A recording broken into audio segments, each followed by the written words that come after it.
Welcome to Journey to Esquire, the podcast. I'm Jocelyn Hardrick, founder and president of Diversity Access Pipeline, Inc., the company behind this podcast and other great programs, like Journey to Esquire Scholarship and Leadership Program, which provides $2,000 cash scholarships to third-year law students and internships to second-year law students, along with leadership training and mentors. And Journey to Esquire, the blog, which provides insightful articles to help navigate you through law school and beyond. Find out more on our website, www.journeytoesquire.com. Hello, everybody. Hello. My name is Assita Toure. I am currently a 3L at Stetson College of Law. Oh, my bad. Microphone. I am currently a 3L at Stetson College of Law.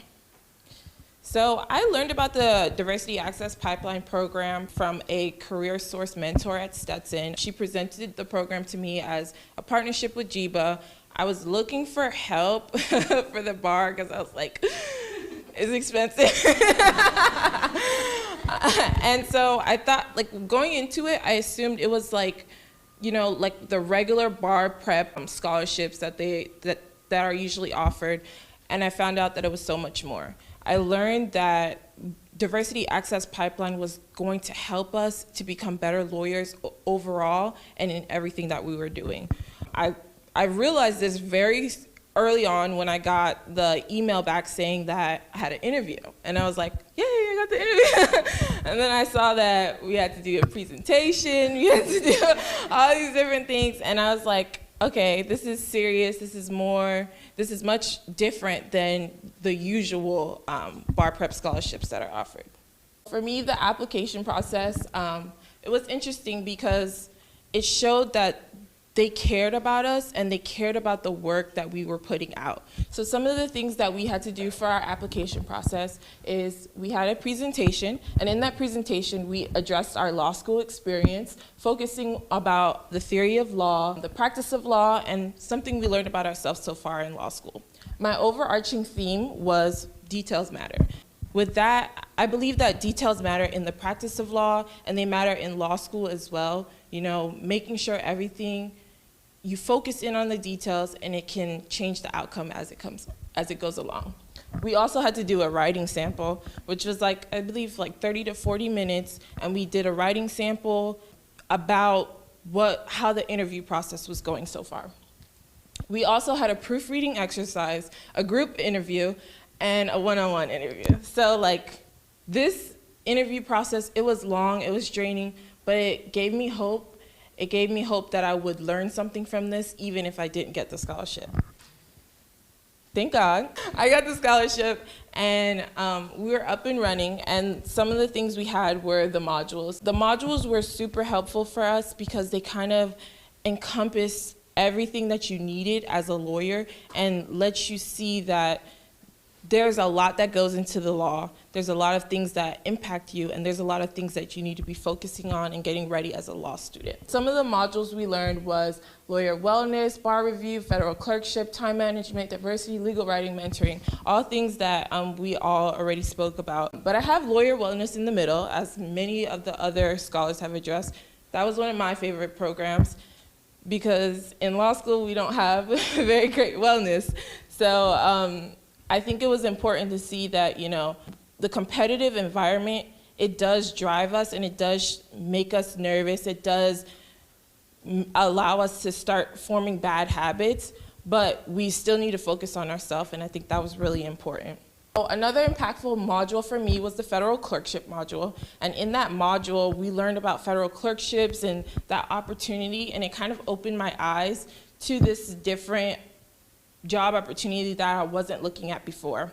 One of my goals is to become a judge, so I think an opportunity like that will go to help me to become a better judge and realize what I need to do going forward to get in that path, and I think working under a judge is the best way to get that kind of experience. With the lawyer wellness module, it was the most impactful for me, and another thing that goes into the Diversity Access program was a journal article. So I wrote my journal based off the wellness module.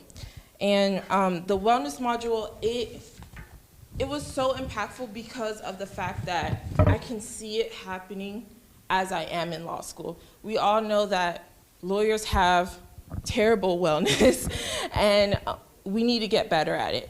And there are a lot of bar associations that are doing work to kind of help lawyers get help with their illnesses and substance abuse and alcohol abuse. But for me, my view was that it needs to start in law school. The basis of my journal article was based on this statistic that I found.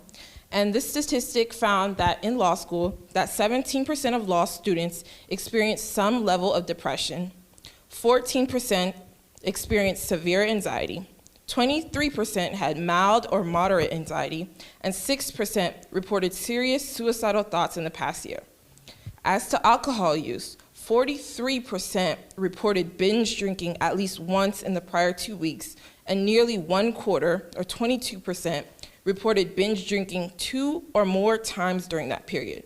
1/4 fell in the category of being at risk for alcoholism.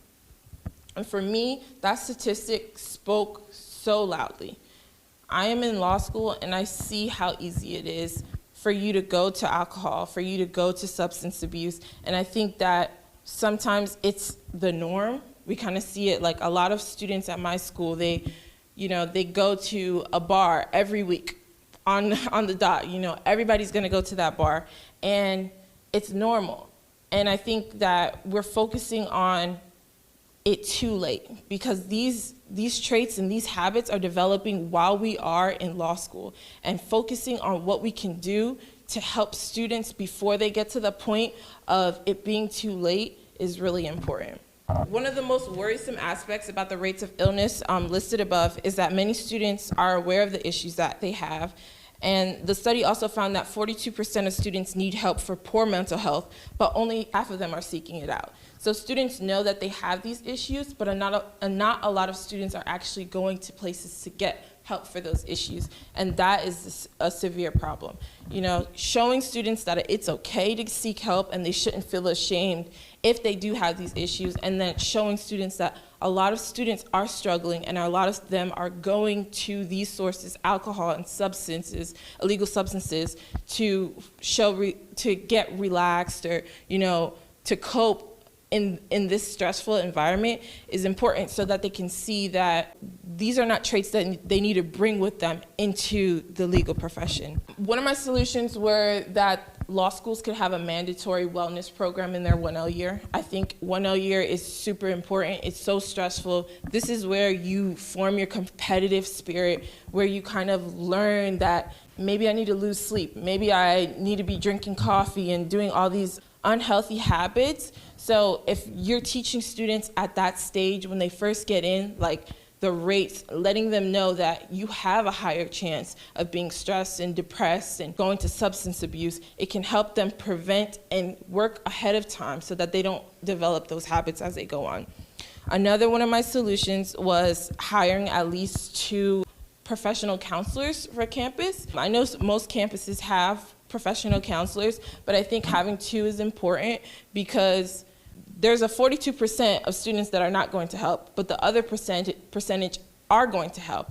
And I know with a lot of the counselors, they are busy and they don't have enough time to support the amount of need that they need to be helping. So having 2 will allow students to have more access to help that way. And then the last, more obvious suggestion is for law schools to discourage or eliminate altogether alcohol-centered events. So overall, the Diversity Access Pipeline program has given me the confidence in my ability to be a good lawyer. We spoke about how, having the imposter syndrome and being a diverse candidate, it's kind of scary. It's kind of daunting, because you don't know what is out there to expect. I don't look like the people that are normally applying. There's not a lot of people in the practice that does look like me. So it's kind of daunting, and it makes you feel like you don't really have that support system. But through DAP, I had that support system. I had mentors. I learned that there are people there looking to help me and making sure that I succeed. So going forward, I would like to stay involved in DAP in a few ways, including participating in the modules, whether it be being a speaker or just being there to help Ms. Jocelyn in any way that she needs.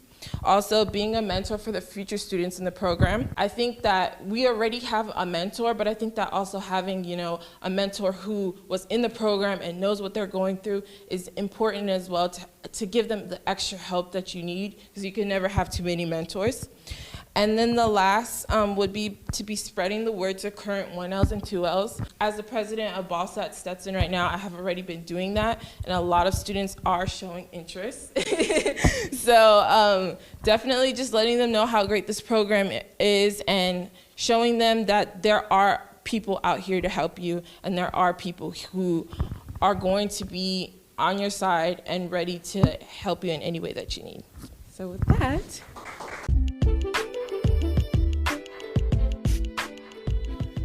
Thanks for tuning in to another great episode of Journey to Esquire, the podcast. Support, share, subscribe. And for more, visit www.journeytoesquire.com.